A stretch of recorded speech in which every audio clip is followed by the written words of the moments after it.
রাধে রাধে বন্ধুরা, welcome back to my channel happy family ব্লগে তোমাদের সবাইকে স্বাগত।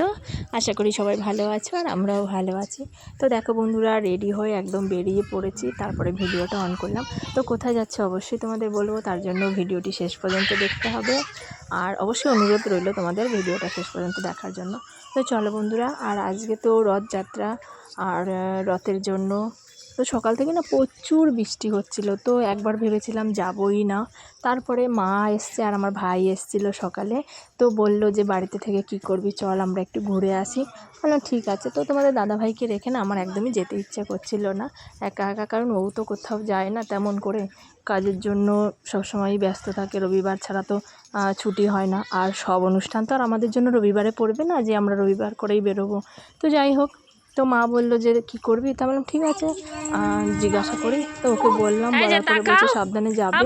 আর ঠিক আছে। আর দেখো সকাল থেকে যেহেতু প্রচুর বৃষ্টি হচ্ছিল, সেই জন্য তো একবার পুরো রেডি হয়ে বাইরে বেরিয়ে পড়েছিলাম।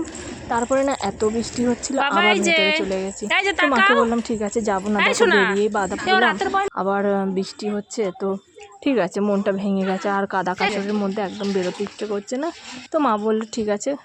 তারপর আবার কিছুক্ষণ পরেই বন্ধুরা একদম রোদ উঠেছে, মানে এত কড়া রোদ, মানে মনে হচ্ছে যেন আর বৃষ্টি হবে না। তো তারপর আবার বেরিয়ে পড়লাম। তো এই দেখো সবাই মিলে যাচ্ছি, আর আমার গপু তোমাদের টাটা দিচ্ছে। তো আমার গপু তো একা একাই হেঁটে হেঁটে মানে যাচ্ছে মামার সঙ্গে সঙ্গে। তো আমার ভাই বললো যে ওর পায়ে কাদা লেগে যাবে। তো তারপরে মা কোলে নিল, কারণ কাদা লাগলে সেটা আমাদের জামা কাপড়ে আবার লাগবে, এত ছোটো মন কোথায় ভিজবে। আর রাস্তায় কাদার মধ্যে নাড়ানোই ভালো, কারণ একটু পর করে বৃষ্টি হচ্ছে। তারপর আমরা স্টেশনে চলে গেলাম, আর দেখো ট্রেনে উঠে পড়েছি। আর আমার বকুতে একদম চুপচাপ বসে আছে, কারণ ওর ভালো লাগছে না। আর ওকে দেখে মনে হচ্ছে না ওকে চিন্তিত। তার কারণটা কি জানো তো, আমার ভাই দাঁড়িয়ে আছে আমার গেটের সামনে, সেই জন্য মানে গপু ওখানে যাবে মানে আমার কাছে। সেই জন্য ও মুখটা একদম কালো করে আছে। তো আমি যেহেতু বলছি না যাবে না, আরও যাওয়ার জন্য ছটফট করছিল, আর আমি বারণ করছিলাম, সেই জন্য আমি গপুটা একটু রাগ করে আছে।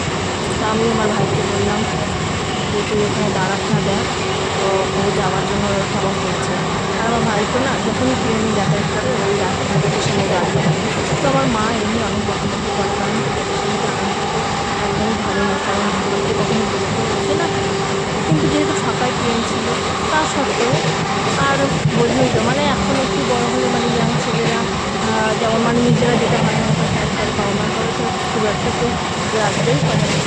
তো যাই হোক, অনেক বলার পরে বললাম দেখ চলে আয়, নাহলে বাবু আবার যাওয়ার জন্য কেমন করছে, কালো করছে, তুই এলে ও আর বলবো না। আর আমি ভিডিও করছিলাম তোমার ভাই এসে মতো পাচ্ছিল, মানে ওকে ক্যামেরার সঙ্গে করে আসতে চাই না। ওকে যদি বলি কখনো যে আর তোর জন্য একটা ভিডিও করি, বলবি না দরকার নেই, আমার ভালো লাগে না। ঠিক আছে। তো এখন দাঁড়িয়ে আছে, মানে ফোনটা তো আমি আমার দিকে যেহেতু উপরে ভিডিওটা করছি, তো দেখে তো ওকে মানে পুরো দেখা যাচ্ছে, ওই জন্য ও কী করছে সরে সরে চালাচ্ছে যাতে না দেখা যায়। তো যাই হোক বন্ধুরা, চলো। তো সবাই মিলে মানে মন করেছি, আছে বলে না যে কোনো তীর্থ জায়গায় যেতে গেলে না, মানে ঠাকুর যতটুকু না ডাকলে তোমাকে ততক্ষণ পর্যন্ত তুমি যেতে পারো না। তো এত বাধার পরেও না, মানে হয়তো জগন্নাথ দেব মানে আমাদের টানছে। আর আমার গোপুর থেকে প্রথম মানে পুজো, মানে প্রথম এটা কোন্নগর রথযাত্রা। কারণ এর আগের বড় মানে গত বছর যখন রথযাত্রা ছিল, তখন আমার গোপুর 6 মাস বয়স ছিল। আর 6 মাস মানে এই রথের দিনেই আমার গোপুর মুখোপসাদ দিয়েছিলাম আমরা। তো তখন তো ছোটো, তখন তার দেখা হয়নি। তো ভাবলাম যে আমার গোপুও দেখেনি, ও একটু আনন্দ পাবে। তো তারপরে আমরা চলে গেলাম। দেখো, আর আমার গপু তো এই ট্রেনে যেতে যেতে মানে ওই জানলা ধারে দাঁড়িয়ে দাঁড়িয়ে ওগুলো দেখবে।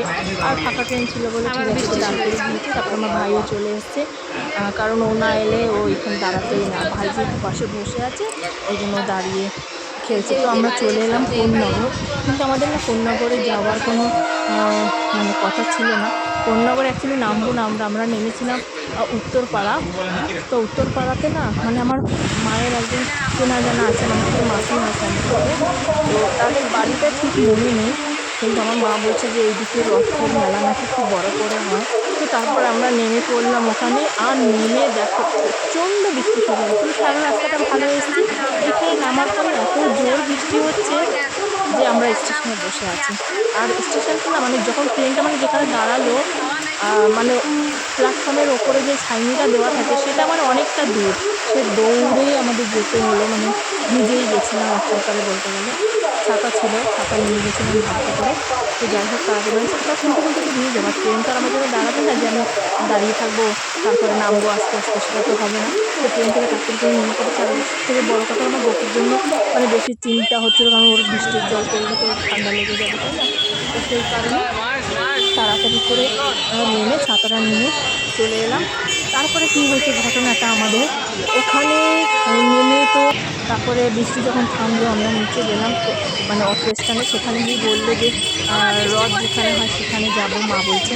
তো আমরা তো চিনি না, এবার বলছি এখানে তো কোথাও রথ হয় এরকম কোনো নেই, এমনি ছোটোখাটো রথ টানা হয়, কিন্তু এরকম বড় করে তো রথের মেলা বা রথের রথ তোলা যাবো এরকম কোনো জায়গা নেই এখানে। তো মাকে তো আমি বললাম তুমি যাবো না? হ্যাঁ, তো মাসির সঙ্গে গেছিলাম, তো মা যেহেতু প্রপার জায়গাটা মনে নেই, অনেক বছর আগের কথা। তারপরে আমি বললাম যে ঠিক আছে চলো তাহলে এখান থেকে নেমে যাবো। তারপরে মনে হলো যে শ্রীরামপুরে যাই, শ্রীরামপুরে তো নামি রথ, মানে ওখানে অনেক রথ কেনা হয়। তারপরে ওখানে যখন নামলাম দেখলাম স্টেশন থেকে নেমে সবাই যাচ্ছে শ্রীরামপুরে রথ দেখতে, মাহেশের রথ তোমরা জানো পুরো নাম করা, মানে পুরীর রথের পরে নাকি শ্রীরামপুরের মানে রথ, মানে এত বড় রথ আছে ওটা মাহেশের রথ বলে, মানে সবাই চেনে, মানে মাহেশেরই রথ ওটা। তো সেখানে গেলাম, তো টোটোকে বললাম যে ঠিক আছে চলুন এখানে কোথায় রথ হয় সেখানে নিয়ে চলুন। তাই বলছে যেখানে তো মাহেশেরই রথ হয়, এখানে এটাই বড় রথ, তাহলে ঠিক আছে। তারপরে অনেকক্ষণ হাঁটার পরে কেউ বলছিল যে মানে 5-10 মিনিট লাগে দিকে যেতে, তো মা প্রথম বলছিল ঠিক আছে চলো এত বলবো আর, তো সেখানে আর হেঁটে যাওয়া সম্ভব নয়। তারপরে আমরা টোটো করে পৌঁছে গেলাম সেখানে। নেমে দেখছি আমরা খাইনি, যাই হোক ঠান্ডা যখন অপেক্ষা ঠান্ডা খাওয়াটাও ঠিক না, আর আমার তো একদমই ঠান্ডা সেটা না। তারপরে আমার গোপে একটু নাচানাচি করলো ওখানে। আর দেখো বন্ধুরা ভিড়টা দেখো, এত ভিড় মানে রথ দেখার জন্য। তারপরে এত বৃষ্টি হচ্ছে তারপরেও মানে মানুষ এত রথ দেখার জন্য সবাই গেছে। আর মানে রথের সময় বৃষ্টি হবে এটাই তো স্বাভাবিক। তো কিছু কিছু মানে কোনো কোনো বছর মতো হয় না, না হলে তো প্রতি বছরই রথের সময় বৃষ্টি হয়।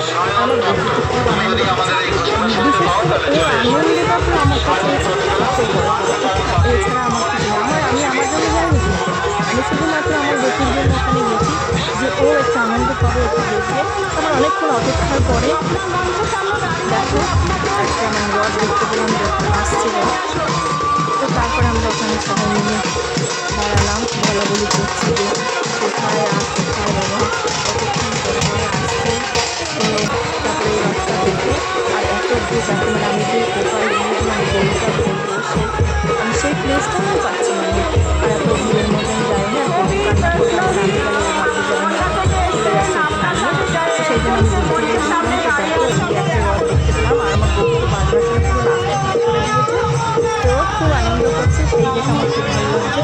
তারপরে বন্ধু আর ছোটো ছোটো দুটো রথ দেখে তারপরে মাকে বললাম যে চলো না হলে অনেক রাত হয়ে যাবে, আর অত রাতে যেহেতু বাড়িতে ভাই কাজে আছে তো আসবে, সেই জন্য তারপরে এই দেখো একটা ছোট্ট রথ দেখলাম, আর দুটো ছোটো রথ দেখেছি। আর মাহেশের রথ তো সবার লাস্টে আসবে, মানে ওটা দেখতে গেলে পুরো ভোর হয়ে যাবে, তো সেই জন্য অত রাত পর্যন্ত আমাদের পক্ষে থাকা সম্ভব নয়। তো মাকে বললাম যে মা চলো আমরা বাড়ি চলে যাই, বললো ঠিক আছে।